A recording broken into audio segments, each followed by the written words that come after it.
This story is titled, "My Sister Couldn't Stand That I Was Doing Well in Life, so she spray painted my house." I posted the video online. Parents called me too selfish, but they were left speechless after hearing what the police officer I brought had to say. Hi everyone.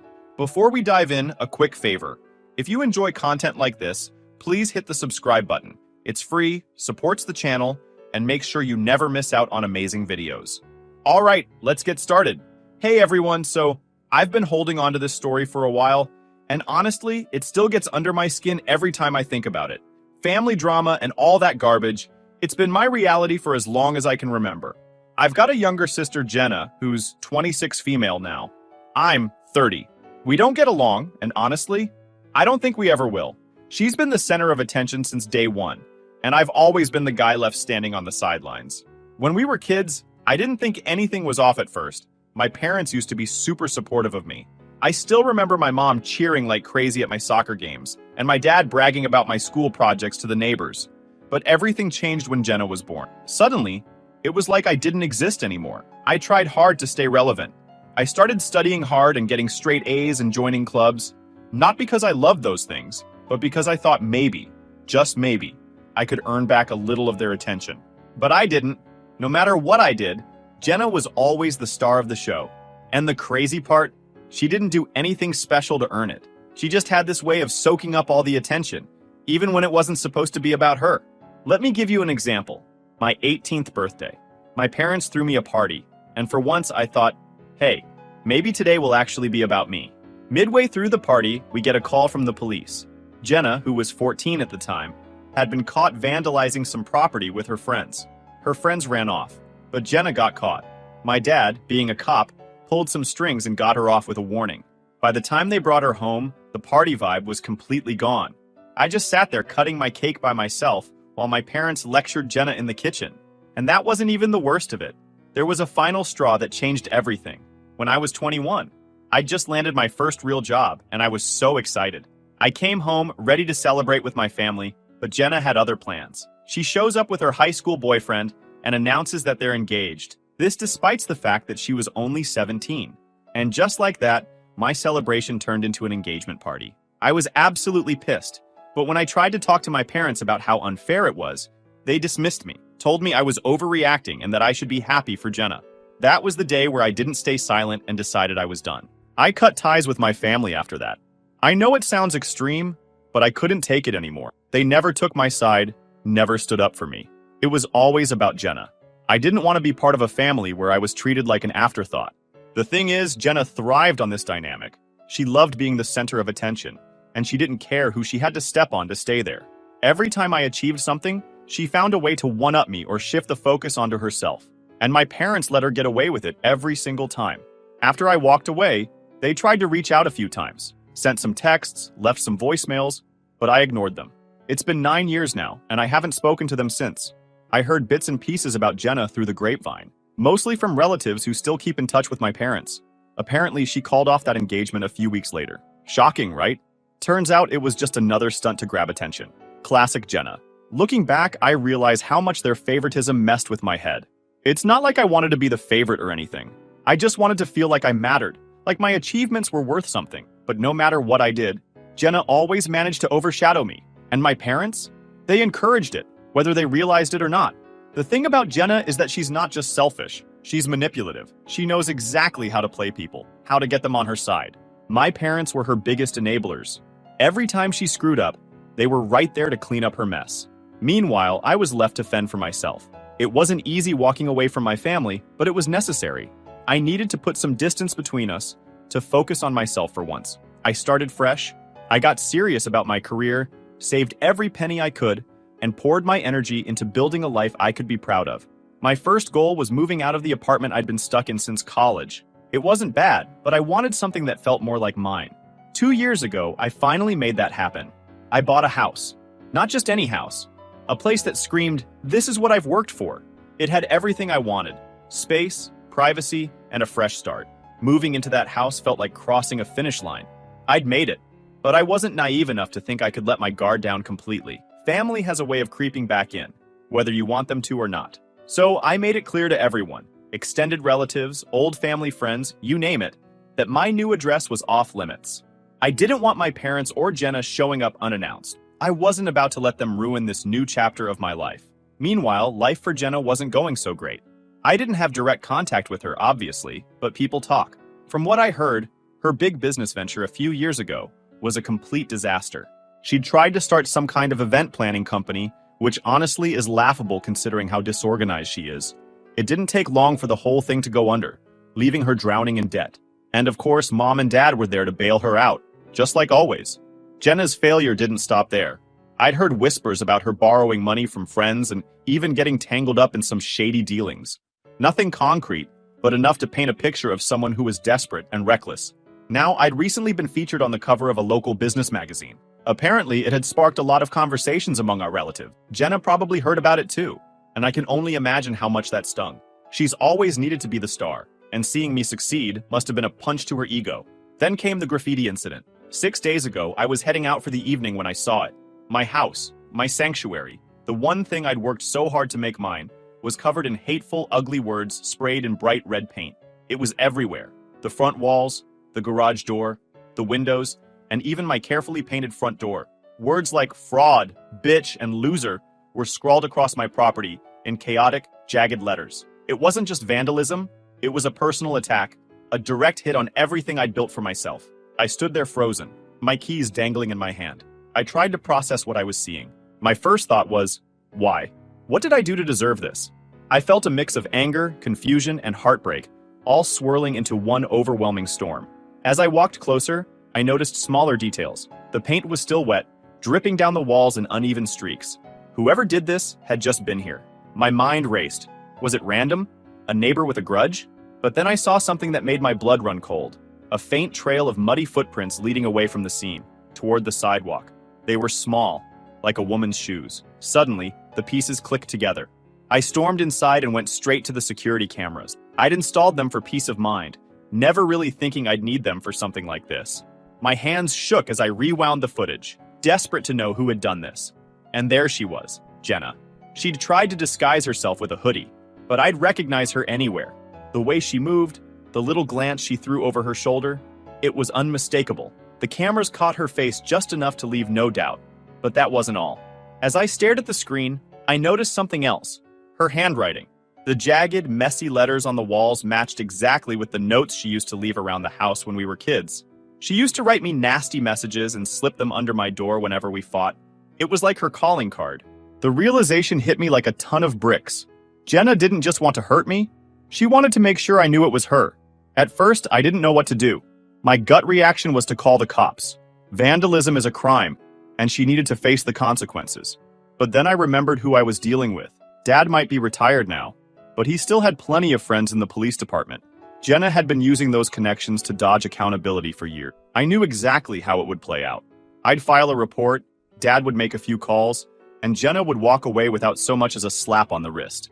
The thought of her smirking, knowing she'd gotten away with it again, made my blood boil.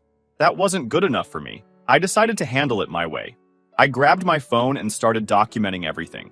I took pictures of every hateful word, every streak of paint, and every inch of damage. I even recorded a video of myself standing in front of the graffiti, explaining what had happened. Then, I pulled up the security footage and took screenshots of Jenna in action. My heart raced as I pieced it all together, but I didn't hesitate. I was done staying silent. That night, I posted everything online. I didn't name Jenna outright, but I didn't need to. Anyone who knew us, family, old friends, distant relatives, could easily connect the dots. The caption was simple. This is what happens when someone can't handle your success. Proof included. The response was immediate. The post blew up within hours, gaining likes, shares, and comments faster than I could keep up. People were furious on my behalf. Strangers I'd never met were calling Jenna out for her behavior, and friends were flooding my inbox with messages of support. Even relatives who'd stayed neutral for years started chiming in, expressing shock and disgust at what Jenna had done. For the first time in years, I felt like I had the upper hand. Jenna wasn't going to walk away from this without facing real consequences. And if my parents wanted to defend her, that was their choice.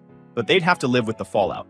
I spent the rest of the night repainting the front door and scrubbing off the paint where I could. It wasn't just about fixing the damage, it was about reclaiming my space. By the time I was done, I was exhausted but oddly satisfied. The graffiti was gone, but the post stayed up. This wasn't just about exposing Jenna, it was about standing up for myself. For too long, I'd been silenced, ignored, and dismissed. Not anymore. By the end of that week, I'd repainted the house and cleaned up the mess Jenna had made. It didn't cost me that much, and I didn't bother cleaning. I somehow felt some satisfaction. The post stayed up. It wasn't just about exposing Jenna, it was about reclaiming my voice. For too long, I'd been silenced, ignored, and dismissed. Not anymore. That was my mantra as I watched my post spread like wildfire. People I hadn't talked to in years were commenting, messaging, and sharing it. The support was overwhelming. Some strangers were flat out furious on my behalf, asking how someone could be so entitled and hateful. Others shared their own stories of family drama and betrayal, saying they related to my situation. For once, I didn't feel like the crazy one. Of course, not everyone was on my side. A few people tried to play devil's advocate, suggesting I should have handled it privately. But honestly, I'd been keeping quiet for years. I was done protecting Jenna from the consequences of her actions. She vandalized my house, and I had every right to call her out. Jenna wasn't happy about it, of course. Not one bit. Her messages were all fake apologies and desperation. She kept saying, "Come on, we're family," as if that suddenly erased everything she'd done. She offered to pay for the damages, which was laughable considering she didn't have 2 pennies to rub together. The only money she had was coming from our parents, and we both knew it. I ignored the financial offer and demanded that she acknowledge her actions and publicly apologize for the damage. I told her I would only consider deleting the post after she did so. She flipped. She said it wasn't fair to ask her to humiliate herself like that. Humiliate? No, it was accountability. Something she'd never experienced before. Jenna always had a way of twisting things to make herself look like the victim. She said the post was ruining her life, but the truth was, she'd been ruining her own life long before I hit upload. Then my parents jumped in, as expected. My dad called first, his voice tight with anger. He didn't even ask me how I was doing or why I'd posted it. He went straight to defending Jenna. "You need to take that post down. Do you realize what you've done to your sister's reputation?" he barked, as if Jenna's reputation was my responsibility. I told him Jenna should have thought about that before spray painting my house. Dad wasn't having it. He started throwing around phrases like family unity and we need to stick together. I could almost hear Mom coaching him in the background. They acted like I was tearing the family apart, ignoring the fact that Jenna had been doing that for years. I stayed calm and told Dad that if Jenna wanted the post down, she knew what to do. I wasn't budging. Later that day, Mom called. She tried a different tactic, hitting me with the guilt trip. She started crying, saying, "I never thought you'd do something like this. You're better than this." Better than what? Standing up for myself? She admitted they'd treated Jenna and me differently growing up, but then said, "We've tried so hard to fix things with you, and this is how you repay us?" I couldn't believe what I was hearing. Fix things? They'd ignored me for years, excused Jenna's behavior, and now they were playing the victim? I told her that if she wanted to fix things, she could start by holding Jenna accountable. She kept sobbing, saying I was being unfair. I let her cry it out, but I didn't change my mind. The comments on the post kept rolling in, and eventually, some of Jenna's old friends chimed in. They brought up things I didn't even know about. Girls' fights she'd started, scams she'd run, and other shady behavior. The more people talked, the clearer it became that Jenna's reputation wasn't something I'd ruined. She'd done that all on her own. At this point, Jenna was desperate. She sent me another message, this one angrier than the last. She accused me of being a wannabe martyr, said I was blowing things out of proportion, and even called me jealous. Jealous? Of what? Her debt? Her dad launched into some speech about family and forgiveness, while Mom tried her best to look upset. The lawyer handed me some papers, saying the post was defamatory and needed to come down. I skimmed the documents, handed them back, and said, "If you want to sue me, go ahead. But good luck explaining why Jenna was caught on camera vandalizing my property." My uncle tried to mediate. "Look, I know Jenna messed up, but this is getting out of hand. Let's sit down and work this out." I agreed, but the moment Jenna walked in, she started yelling about how I'd ruined her life. "You don't even know what you've done," she said, pacing around the room. I stayed silent and unresponsive, letting her rant, which seemed to piss my dad off. He exploded. He slammed his fists on my coffee table so hard that it broke, the wood splitting and collapsing. The room went silent as everyone stared at the damage. Dad glared at me and shouted, "Are you just going to sit there and do nothing? This is your family and you're tearing it apart." I didn't respond. I just stared at him. That seemed to make him angrier, but my uncle stepped in to pull him back. No one said anything for a while. The tension thick in the air. Finally, Mom spoke. "Please, take it down. Do it for the family." "No," I said. "Jenna made her choices, and now she's dealing with the consequences. I'm not fixing this for her. Dad stormed out without another word. Jenna followed, slamming the door. Mom hesitated, looked at me, then left too. I glanced at the broken coffee table, sighed, and sat back down. It was clear now more than ever, they weren't going to change, and I wasn't going to help them. After they left, I sat down and scrolled through the comments on my post. The support was still pouring in. People were sharing their own stories, thanking me for standing up to someone toxic. It felt good to know I wasn't alone. The next few days were tense.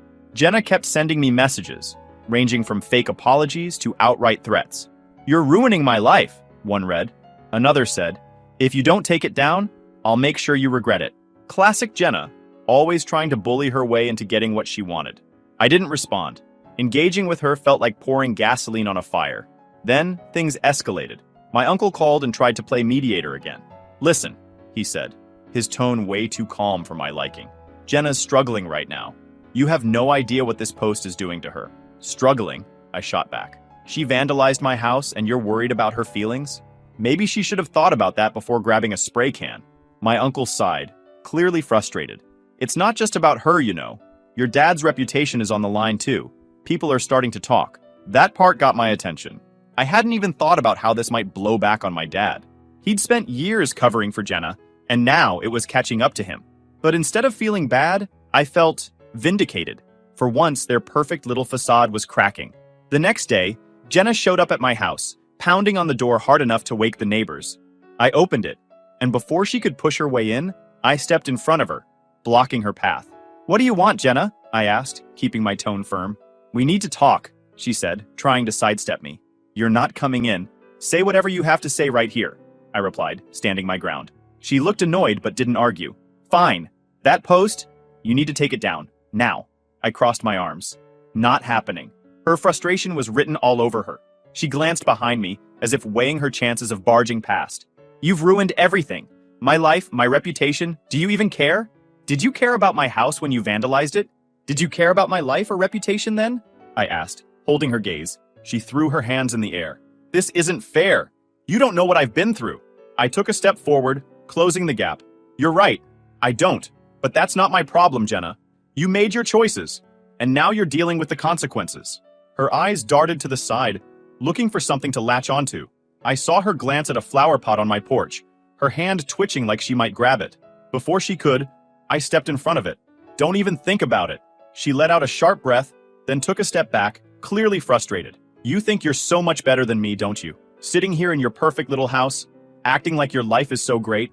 I don't think I'm better than anyone, Jenna. But I'm not the one who showed up at your house and started causing problems.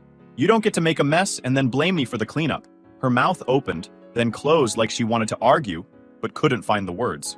Finally, she turned toward the driveway. "You'll regret this," she said over her shoulder, before slamming the gate shut behind her.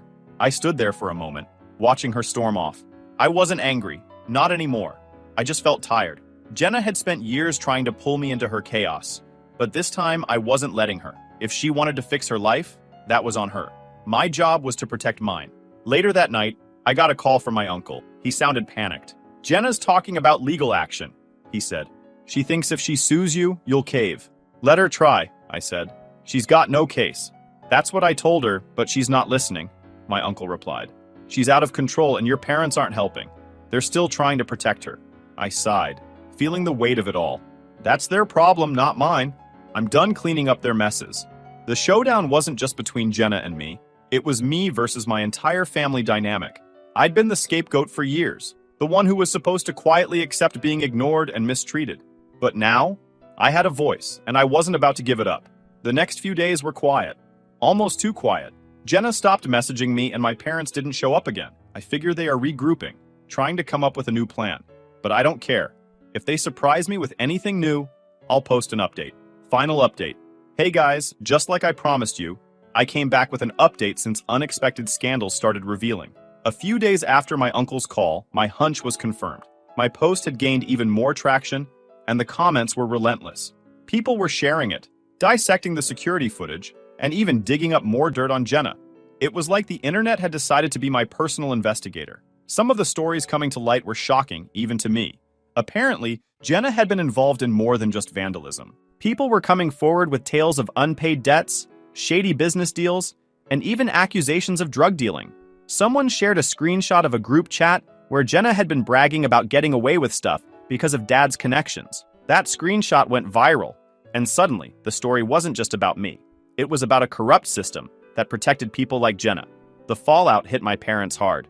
Dad's reputation, which he'd built over decades as a respected officer, was crumbling. His name was being dragged into every comment thread, with people accusing him of covering up Jenna's messes for years. And honestly, they weren't wrong. Dad had enabled Jenna his entire life, bending the rules to shield her from consequences. Now, it was all catching up to him. Mom wasn't handling it well either. She'd always been the emotional one, but this was different. I heard through a relative that she'd started seeing a therapist, which frankly was long overdue. Jenna, predictably, was in full meltdown mode. The last I heard, she was staying with a friend, trying to lay low. She'd deleted all her social media accounts, probably to avoid the barrage of messages calling her out. But it was too late. The damage was done, and everyone knew what kind of person she really was. Then, the legal consequences started piling up. Someone had anonymously reported Jenna's vandalism to the police, and since the footage was already public, there wasn't much Dad could do to intervene. Jenna was arrested and charged, not just for vandalizing my house, but for several other incidents that had come to light through the post. The cherry on top? The accusations of drug dealing were serious enough to warrant an investigation. Jenna's reckless behavior was finally catching up to her, and there was no escaping it this time. For me, the fallout was oddly validating. I'd spent years being told I was overreacting, that I was too sensitive, that I needed to let things go. But now, the truth was out there, and people were finally seeing what I'd been dealing with. Relatives who'd stayed neutral or sided with my parents started reaching out to apologize. Even strangers on the internet were rooting for me, sending messages of support and encouragement. But a few days later, I got a call from Aunt Linda. Her tone was sharp, almost accusatory.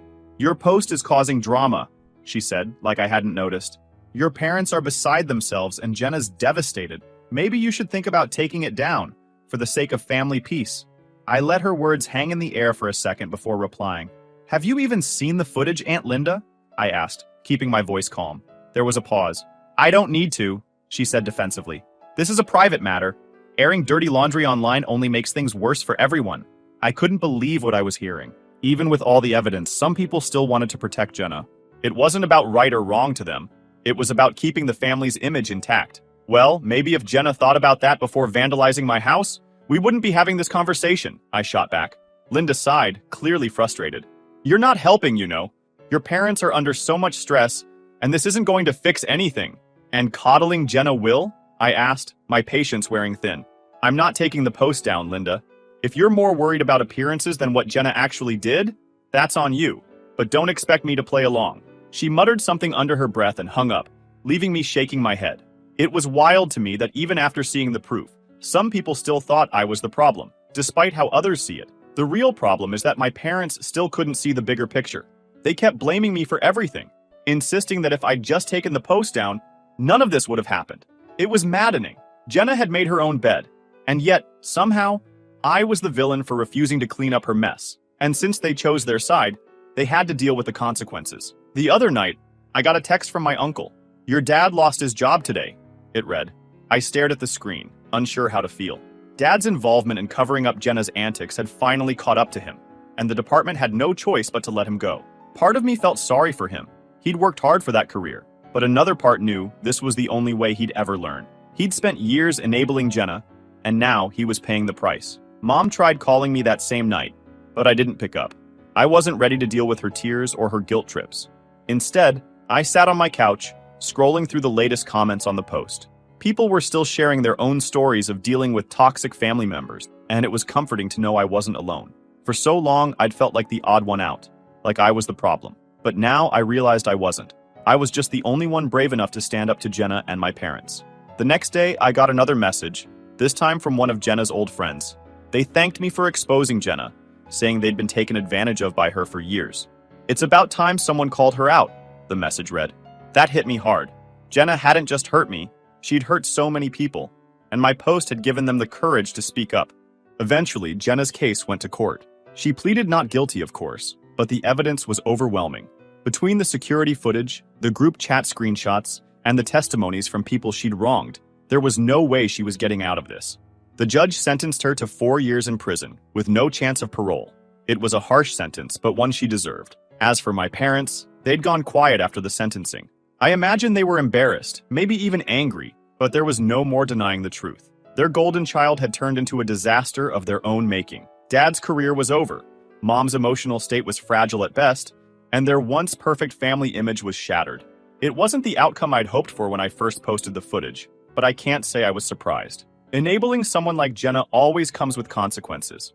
Meanwhile, I threw myself into my work. My business was thriving, and I wasn't about to let family drama derail that.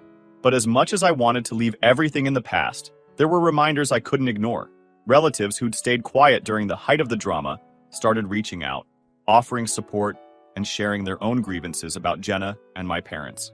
Some apologized for not speaking up sooner, while others just wanted to vent. It was validating, but also exhausting.